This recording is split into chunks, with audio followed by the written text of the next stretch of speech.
जिन लोगों की नींद मृत्यु के समान शांत हो जाती है, उनका हर सुबह एक नया जन्म होता है और इस नए जन्म के साथ वो चाहें तो अपने जीवन को एक नई दिशा दे सकते हैं, एक नया मोड़ दे सकते हैं, एक नया आनंद पैदा कर सकते हैं। सूर्य की किरणों के साथ दिन की शुरुआत होती है और पूरी प्रकृति जाग उठती है।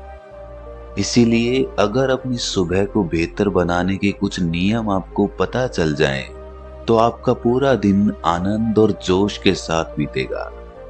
आज की जो कहानी मैं आपको सुनाने वाला हूं, उसमें आपको सुबह की कुछ ऐसी आदतें पता चलेंगी जिसके बाद आप अपने पूरे दिन को बहुत बेहतर बना सकते हैं। इससे पहले कि आप इस कहानी में खो जाएं, इस चैनल को सब्सक्राइब जरूर कर लें। तो चलिए कहानी शुरू करते हैं। ये उस समय की बात है जब धरती पे बहुत सारे काम इंसानी हाथों से किए जाते थे।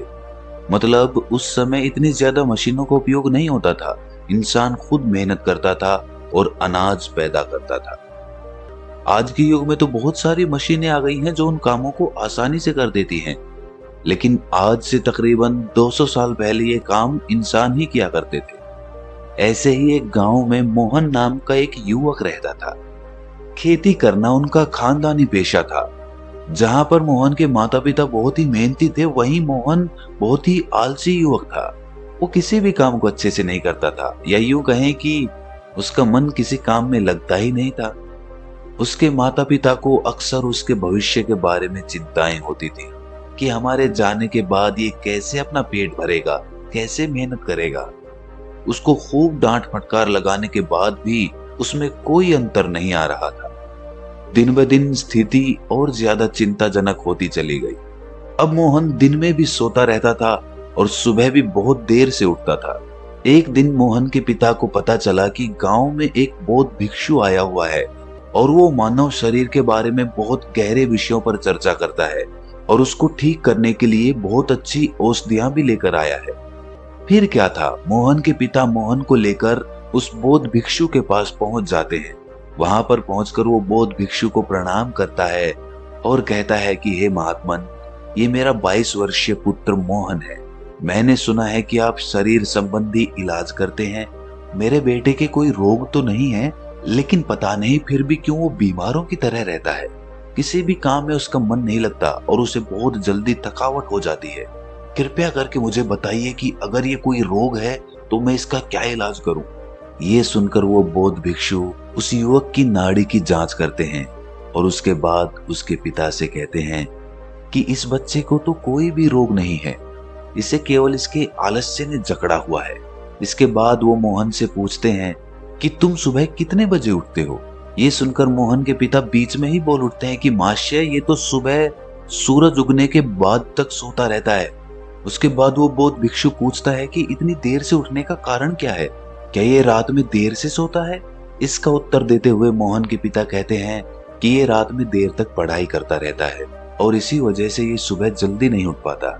ये सुनकर वो बौद्ध भिक्षु कहता है कि यही तो कारण है, यही तो जड़ है। मैं तुम्हें इसके लिए कुछ औषधियां नहीं दे सकता, लेकिन जो मैं कहता हूं अगर वो तुम 21 दिन तक अनुसरण करो तो मोहन, तुम्हारा जीवन जोश और उत्साह से भर जाएगा। हर काम में तुम्हारा मन लगेगा और तुम किसी भी काम को बहुत गहरे तरीके से कर पाओगे। इसके लिए तुम्हें सुबह की 5 आदतें अपनानी होगी। आदतें अपनाना बहुत आसान होता है।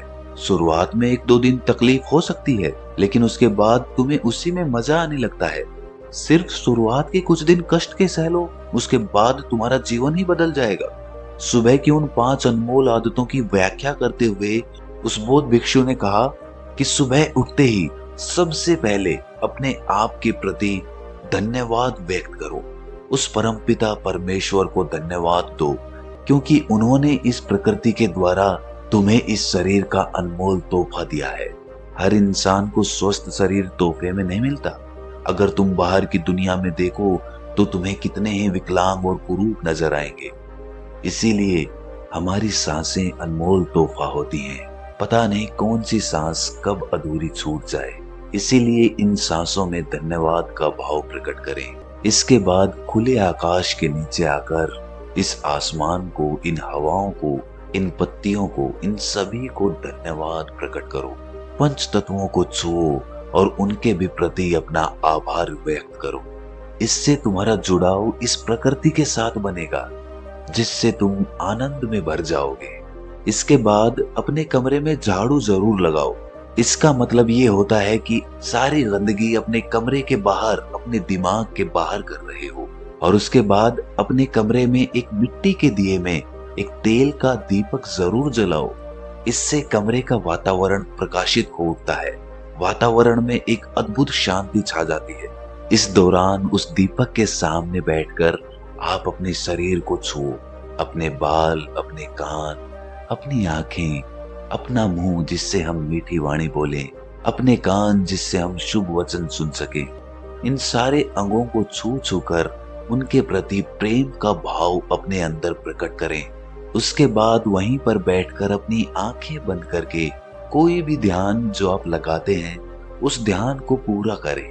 ध्यान करने से आपका दिमाग स्पष्ट होता है। आप पूरे दिन में जो भी काम करने वाले हैं आप उसके प्रति स्पष्ट निर्णय ले सकते हैं। ध्यान आपका मार्गदर्शन है, वो आपको सही मार्ग दिखलाता है। इसीलिए ध्यान करना बहुत ही आवश्यक होता है।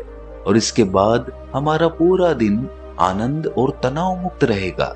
जब आप ये सारे काम पूरे कर लें तो एकांत में बैठकर एक कागज और एक कलम लेकर पूरे दिन की सूची तैयार करें कि आप आज के दिन में क्या क्या करने वाले हैं। और आप जो भी काम करने वाले हैं उसमें से किसी एक काम में किसी एक जरूरतमंद आदमी की बिना लालच के मदद करने की संभावना जरूर बनाना। अगर आप दिन में कोई एक काम भी ऐसा कर लेते हैं जो आपके लाभ और हानि से परे होता है तो आपको एक अद्भुत आनंद प्राप्त होता है। आपको लगता है कि मैंने आज का दिन कुछ अलग तरीके से जिया, किसी जरूरतमंद की निष्पक्ष भाव से मदद कर दी। इससे अच्छी बात और क्या हो सकती है। और जब आप ये विधि भी पूरी कर लें तो कोई भी प्रेरणादायक गीत जरूर गाएं अपनी आवाज में। आवाज चाहे बेसुरी हो या मीठी हो, लेकिन भाव सच्चा होना चाहिए, भाव प्रेरणादायक होना चाहिए, भाव संवेदनशील होना चाहिए। और जब आप ऐसा गीत गुनगुनाते हैं तो आप जोश और उत्साह से भर जाते हैं। पूरे दिन में काम करने के लिए ये गीत आपको ऊर्जा देगा। और ये सब करने के बाद आखिर में स्नान करके अपने ललाट के बीच एक चंदन का तिलक अवश्य करें। इससे आपका आज्ञा चक्र शीतल रहेगा। शीतलता आपके पूरे मस्तिष्क में फैल जाएगी और आप बहुत ही शीतल और आनंद का अनुभव कर पाएंगे। इतनी छोटी छोटी सी कला होती है जीवन जीने की। जो आदमी 21 दिन तक इस मंत्र को अपना लेगा उसका पूरा जीवन बदल जाएगा। उसके बाद उसे कोई काम जबरदस्ती नहीं करना पड़ेगा, उसे जबरदस्ती अपने मन को उस काम में धकेलना नहीं पड़ेगा, बल्कि वो काम ही आपके लिए आनंद बन जाएगा। जीवन एक उत्सव बन जाएगा, जीवन एक जोश बन जाएगा, जीवन में संवेदना फिर से लौट आएगी। जरा सोचिए, जब हम बच्चे होते थे तो हमारे अंदर किसी भी नए काम को लेकर तरंगे उठने लग जाती थी। हम किसी भी काम में जोश और उत्साह डाल देते थे। आखिर आज वो सब क्यों नहीं होता है? क्यों इंसान ने अपने आप को ही जटिल बना लिया है? एक नए सवेरे की तरफ बढ़ते हैं। चलो बुढ़ापे से बचपन की ओर चलते हैं, उन उम्मीदों को फिर से जगाते हैं। चलो आज हम अपनी कब्र से उठ जाते हैं, खुद जीते हैं और दूसरों को भी जीना सिखलाते हैं। चलो आज हम जीवन को एक नई दिशा देते हैं। तो दोस्तों, कैसी लगी ये कहानी आपको कमेंट सेक्शन में जरूर बताना, और अच्छी लगी तो इस चैनल को सब्सक्राइब जरूर कर लेना। तो मिलते हैं अगली कहानी में, तब तक के लिए अपना ख्याल रखें।